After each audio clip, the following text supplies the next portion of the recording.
अगर मैं तुम्हें एक स्फेरिकल मिरर दूं और ये बता दूं कि कितनी दूरी पे मैंने एक ऑब्जेक्ट रखा है और इस स्फेरिकल मिरर की फोकल लेंथ कितनी है, तो क्या तुम ये बता पाओगे कि एग्जैक्टली कितनी दूर पे इमेज बन रहा होगा? अब अगर मैं तुम्हें ये बता दूं कि इस ऑब्जेक्ट की हाइट कितनी होने वाली है, तो क्या तुम ये बता पाओगे कि इसकी इमेज की हाइट एग्जैक्टली कितनी होगी? तो इसी के बारे में हम बात करने वाले हैं इस वीडियो में। देखो, यहाँ हमें दिया हुआ है एक कनकेव मिरर और इसकी फोकल लेंथ ये हमें दी हुई है कुछ स्मॉल एफ, और इससे कुछ यू यूनिट्स की दूरी पे रखा हुआ है एक ऑब्जेक्ट यू यूनिट्स की दूरी पे ऑब्जेक्ट डिस्टेंस हमें दिया हुआ है और इस ऑब्जेक्ट की हाइट भी हमें दी हुई है, height of the object HO। तो ये सारी चीजें हमें दी हुई है गिवन। हाँ, और हमें पता लगाना है कि इमेज ये कितनी दूरी पे बन रहा है। तो मान लेते हैं कि इमेज कुछ v यूनिट्स की दूरी पे बन रहा होगा, ये हमें पता लगाना है। और हमें ये भी पता लगाना है कि इमेज की हाइट कितनी होने वाली है, हाइट ऑफ इमेज HI, ये भी हमें पता लगाना है। तो देखो, ये असल में फिजिक्स का सवाल नहीं है, ये मैथ्स का सवाल हो गया। यहाँ पे हम ज्योमेट्री का इस्तेमाल करने वाले हैं और कुछ ट्रायंगल्स को हम सिमिलर कर देंगे और उसके बाद हमें दिखेगा कि कुछ साइड्स हमें दी हुई हैं और कुछ साइड्स के बारे में हमें पता लगाना है। तो आओ इसे करते हैं। तो यहाँ हमें पता लगाना है कि इमेज की डिस्टेंस और इमेज की हाइट क्या है। अब अगर तुम डायग्राम में देखो तो यहाँ से यहाँ तक की दूरी हो गई इमेज की डिस्टेंस और ये हो गई इमेज की हाइट, और हमें दिया हुआ है ऑब्जेक्ट की डिस्टेंस और ऑब्जेक्ट की हाइट, और डायग्राम में ये हो गया ऑब्जेक्ट की डिस्टेंस और ये हो गई ऑब्जेक्ट की हाइट। तो क्या कोई रिलेशनशिप है ऑब्जेक्ट की डिस्टेंस हाइट और इमेज की डिस्टेंस हाइट के बीच में? तो अगर तुम ध्यान दो तो तुम्हें दिखेगा कि ये ऑब्जेक्ट और इमेज के जो स्पेसिफिकेशंस है ना, ये असल में दो ट्रायंगल्स के साइड्स हैं। इन दो ट्रायंगल्स की मैं बात कर रहा हूं। देखो, इमेज डिस्टेंस और इमेज हाइट ये इस ब्लू वाले ट्रायंगल के साइड्स हो गए, और ऑब्जेक्ट डिस्टेंस और ऑब्जेक्ट हाइट ये हो गए इस पिंक वाले ट्रायंगल का साइड। और अगर तुम और ध्यान दो तो तुम्हें दिखेगा कि ये दोनों ट्रायंगल्स ये सिमिलर ट्रायंगल्स हैं। सिमिलर कैसे? तो देखो, यहाँ पे ये वाला एंगल इस ब्लू वाले ट्रायंगल में, ये एंगल ये तो 90 डिग्रीज है, ये तो परपेंडिकुलर है ना। और सिमिलरली इस पिंक वाले ट्रायंगल में ये वाला एंगल ये भी 90 डिग्रीज है, क्योंकि ये भी परपेंडिकुलर है। अब अगर मैं इस एंगल की बात करूं तो पिंक का ये वाला एंगल ये ब्लू के इस वाले एंगल के बराबर होने वाला है। ये दोनों ही एंगल्स बराबर हो जाएंगे, और ऐसा इसलिए क्योंकि ये है इंसिडेंट रे और ये यहाँ से हो गई रिफ्लेक्ट, तो ये हो गई रिफ्लेक्टेड रे, और ये तो है नॉर्मल, तो यानी कि ये हो गया एंगल ऑफ इंसिडेंस और ये हो गई एंगल ऑफ रिफ्लेक्शन। और लॉस ऑफ रिफ्लेक्शन के हिसाब से ये दोनों एंगल्स बराबर होने चाहिए। तो यानी कि इस ब्लू ट्रायंगल की ये दोनों एंगल्स बराबर हैं इस पिंक ट्रायंगल के ये दोनों एंगल्स के। अब अगर दो एंगल्स बराबर हो गए तो तीसरा एंगल भी तो बराबर ही होना चाहिए ना, क्योंकि एक ट्रायंगल के सारे एंगल्स का सम 180 ही होता है। अब देखो, अब क्योंकि एंगल सारे बराबर हो गए तो यानी कि मैं कह सकता हूं कि ये दोनों ट्रायंगल सिमिलर ट्रायंगल्स हैं, एंगल सिमिलैरिटी के कॉन्सेप्ट के हिसाब से। अब अगर दो ट्रायंगल सिमिलर होते हैं ना तो उनके साइड्स ये इक्वल प्रोपोर्शन में होते हैं। वैसे इसका मतलब बस इतना सा हो गया कि इस पिंक ट्रायंगल की जो हाइट है ये जितनी बड़ी है ना इस ब्लू ट्रायंगल की हाइट से, उतनी ही बड़ी इसकी हाइपोटेन्यूज, पिंक की हाइपोटेन्यूज होने वाली है ब्लू की हाइपोटेन्यूज से, उतनी ही बड़ी पिंक की बेस होने वाली है इस ब्लू की बेस से। यानी कि मैं लिख सकता हूं कि इन दोनों ही ट्रायंगल्स के साइड्स इक्वल प्रोपोर्शन में होने वाले हैं। इसका मतलब कि ये साइड इज टू ये side HI divide by HO, height of object, ये बराबर होने वाली है किसी भी और दो साइड्स के रेशियो के, हाइपोटेन्यूज के रेशियो या फिर ये बेस का रेशियो। तो यहाँ पे हाइपोटेन्यूज से तो हमें मतलब है नहीं, तो केवल बेस की बात करते हैं। यानी कि इस साइड की लंबाई इज टू इस साइड की लंबाई के। अब ये लंबाई ये तो इमेज डिस्टेंस के बराबर है v, तो ये बराबर होने वाला है v डिवाइड बाई ये साइड, ये हो गई u के बराबर, object distance v by u। तो यहां हमने रिलेट कर लिया है जो हमें दिया हुआ था और जो हमें पता लगाना था इन दोनों को। लेकिन देखो, ये तो अभी भी एक ही इक्वेशन है, हमें HI और v ये दोनों ही पता नहीं है, ये दोनों ही अननोन है। एक इक्वेशन और दो अननोन, ये तो बड़ी नाइंसाफी है यार।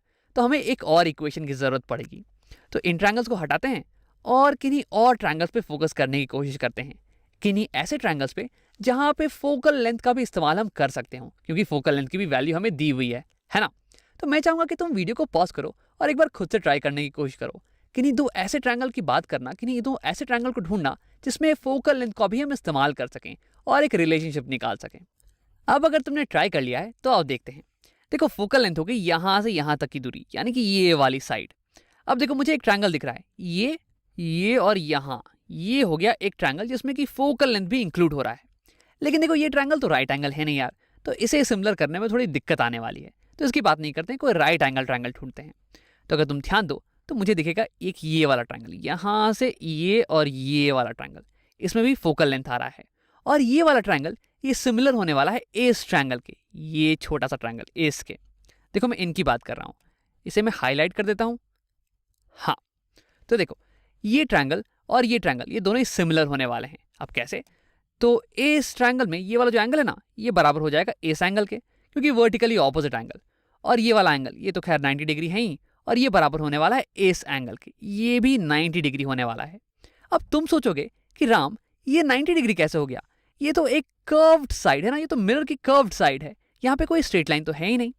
तो देखो असल में इस मिरर को अगर तुम देखो तो यहाँ पे सेंटर ऑफ कर्वेचर इतनी दूर पे है, और ये कर्व्ड मिरर ये बहुत ही बड़ी होने वाली है। ये देखो ये बहुत ही बड़ी मिरर है, और ये हमारी जो मिरर है ना, ये इस कर्व्ड सरफेस का एक बहुत ही छोटा सा हिस्सा है।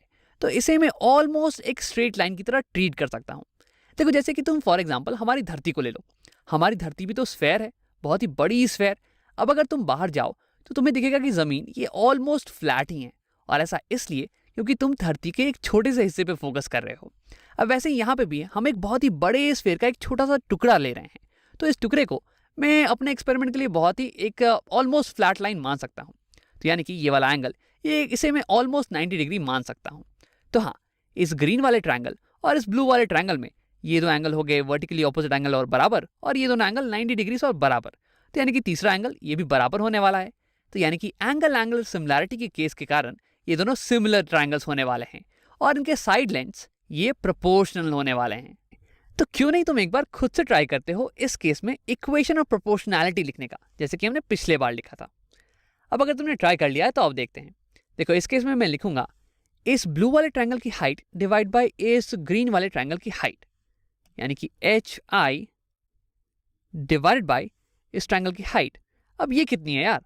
तो अगर तुम ध्यान दो तो तुम्हें दिखेगा कि ये हाइट बराबर है इस हाइट के, height of object HO। HI by HO ये बराबर होने वाला है इस ब्लू वाले ट्रायंगल की बेस डिवाइड बाय इस ग्रीन वाले ट्रायंगल की बेस के। अब इस बेस की लेंथ ये है कितनी?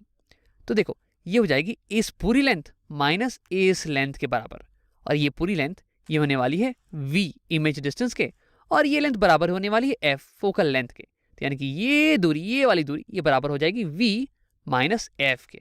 अब उसे लिख लेते हैं V minus focal length F divide by इस ग्रीन ट्रायंगल के बेस लेंथ के, और ये लेंथ है F के बराबर, फोकल लेंथ के बराबर, यानी कि V minus F divide by F के बराबर। तो ये आ गई हमारे पास सेकेंड इक्वेशन, इक्वेशन नंबर 2। अब हमारे पास दो इक्वेशंस हैं और हमारे पास दो अननोन्स हैं। मैं इन दोनों इक्वेशन को सॉल्व करके इन दोनों की वैल्यू निकाल सकता हूँ। अब यहाँ से केवल अलजेब्रा बचता है, यहाँ पे हमारी ज्योमेट्री भी खत्म हो चुकी है, तो अब थोड़ी सी जगह बना के अलजेब्रा भी कर लेते हैं। अब देखो यहाँ पे लेफ्ट हैंड साइड में है HI बाई HO, और ये सेकेंड इक्वेशन में भी लेफ्ट हैंड साइड में है HI बाई HO। तो यानी कि इन दोनों को मैं राइट हैंड साइड्स को मैं रिलेट कर सकता हूँ। मैं लिखने वाला हूँ V बाई U, सॉरी यहाँ लिख लेते हैं V बाई U, ये बराबर हो गया V minus F divide by F के। अब अगर मैं क्रॉस मल्टीप्लाई करूँ U और F को यहाँ पे ऐसे ऐसे, तो मेरे पास आ जाने वाला है ये VF हो गया लेफ्ट हैंड साइड में, VF is equal to V into u, V into u minus F into u, F into u. अब इसे थोड़ा और सिंप्लीफाई कर लेते हैं। मैं दोनों साइड VUF से डिवाइड कर देने वाला हूं, divide by VU and F। तो अगर मैं इस टर्म को लेफ्ट हैंड साइड वाले टर्म को सबसे पहले डिवाइड करूं VUF से, तो न्यूमरेटर से VF और डिनोमिनेटर से VF ये कैंसिल हो जाने वाले हैं, और डिनोमिनेटर में केवल बचेगा U, यानी कि इस साइड बच जाने वाला है 1 बाई U। अब उसे लिख लेते हैं 1 बाई U। और अगर इस टर्म की बात करें तो ऊपर से VU और नीचे से VU ये कैंसिल हो जाने वाले हैं, और केवल बचेगा 1 बाई F, 1 बाई F। और अगर इस टर्म की बात करें तो ऊपर से FU और नीचे से FU कैंसिल हो जाने वाले हैं, और नीचे केवल बचेगा V।